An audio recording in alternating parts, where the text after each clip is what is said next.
Apa kabar sahabat debat? Tentunya selalu dalam kelimpahan dan keharmonisannya. Kali ini saya tidak sendiri dan kali ini ada seorang tokoh yang hebat yang ingin saya ajak untuk berbagi ilmu, berbagi pengalaman beliau dalam segala hal, dalam bisnis, dalam kemanusiaan dan dalam hal apapun. Oke, kali ini di samping saya sudah ada Pak Martono, Pak ya. Beliau ini adalah seorang pengusaha, seorang relawan, ya seorang yang baik sekali lah di kota Solo. Nah mungkin saya pengen ada beberapa pertanyaan. Saya pengen bertanya Pak, sejak kapan memulai sebuah bisnis?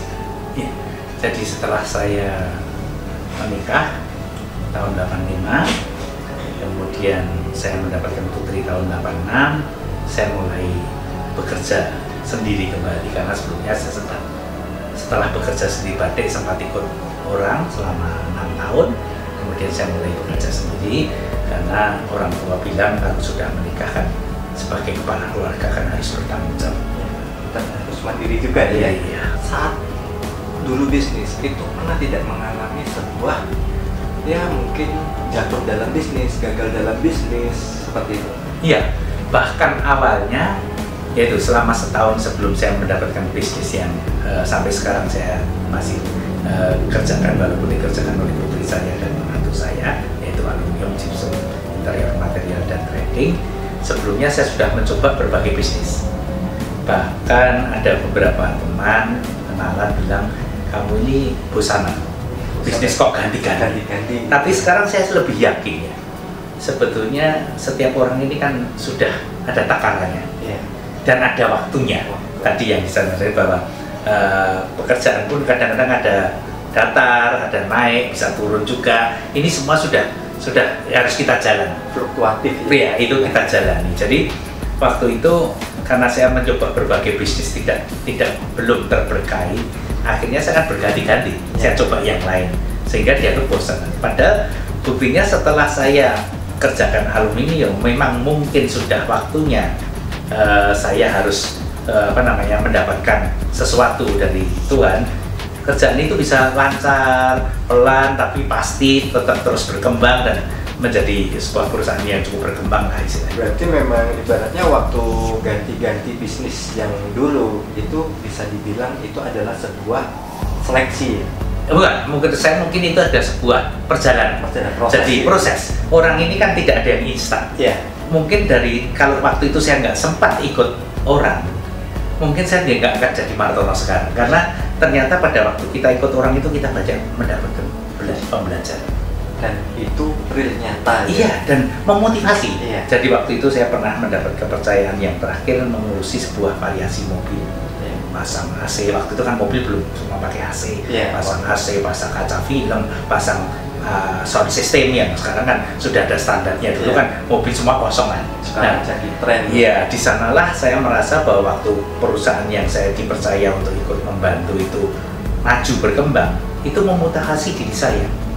Yang dulunya saya sempat sudah jatuh, kepercayaan diri ini sudah jatuh karena bekerja macam-macam kok nggak pernah berhasil.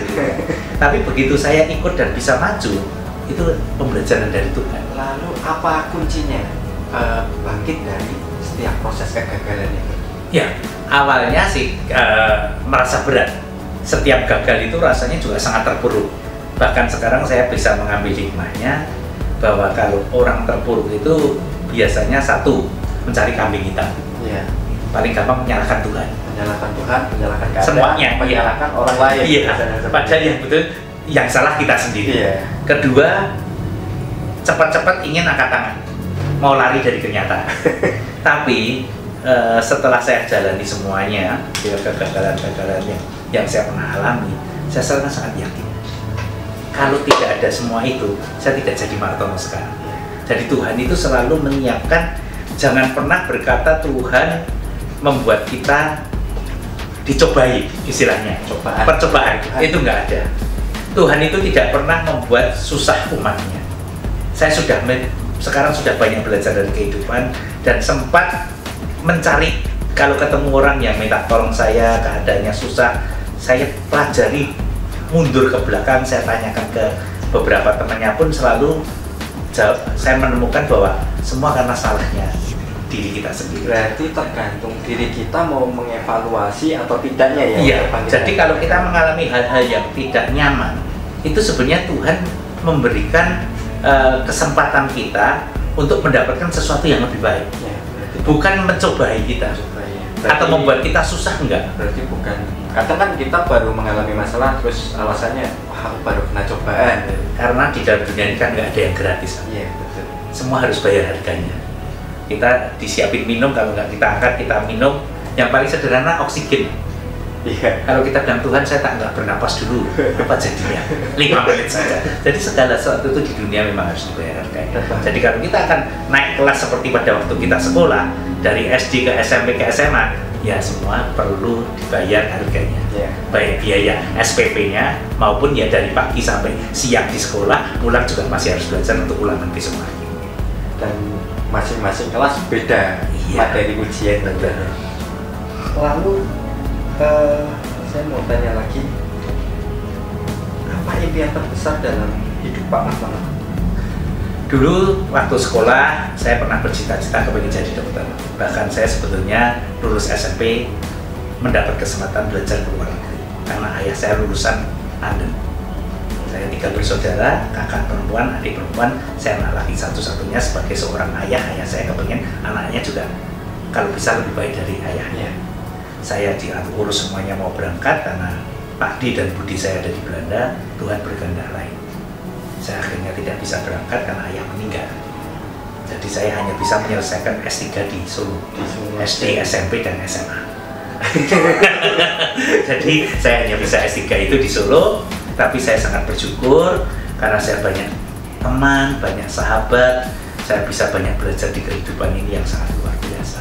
Tapi yang terutama itu relasi itu memang harus luas Pak ya. Saya selalu sampaikan networking is everything.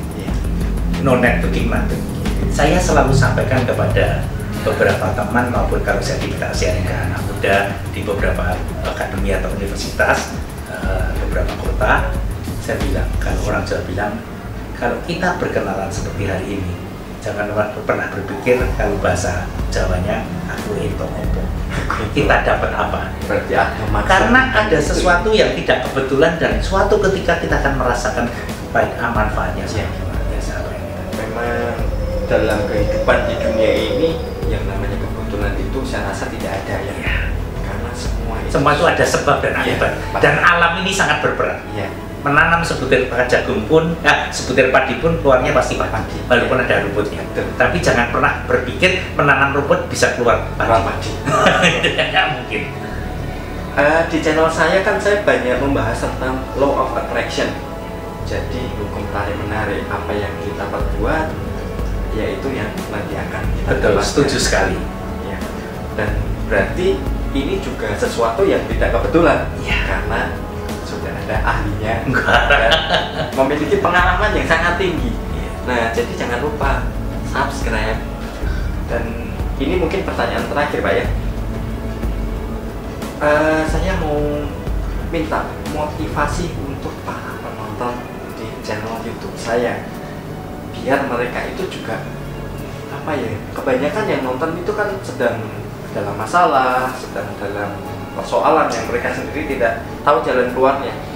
Nah, bagaimana cara mereka itu agar selalu termotivasi dan bisa berpikir?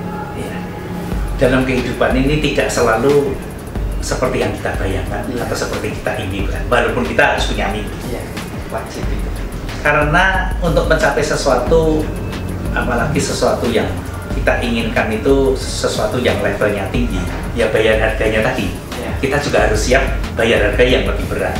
Dalam arti lebih keras kerjanya, segalanya harus siap dengan segala. Iya, kalau kita mau kuliah juga pasti uang kuliahnya lebih mahal daripada kita sekolah di SD. Kalau kita hitung dengan materi. Tapi sebenarnya kan tidak hanya di materi kalau kita belajar di kehidupan. Nah, pada saat sekolah pun kita kadang-kadang bisa terlambat, bisa gurunya tidak masuk, bisa ulangan dapat jelek, harus remedi. Nah, kehidupan itu sebetulnya semuanya sama.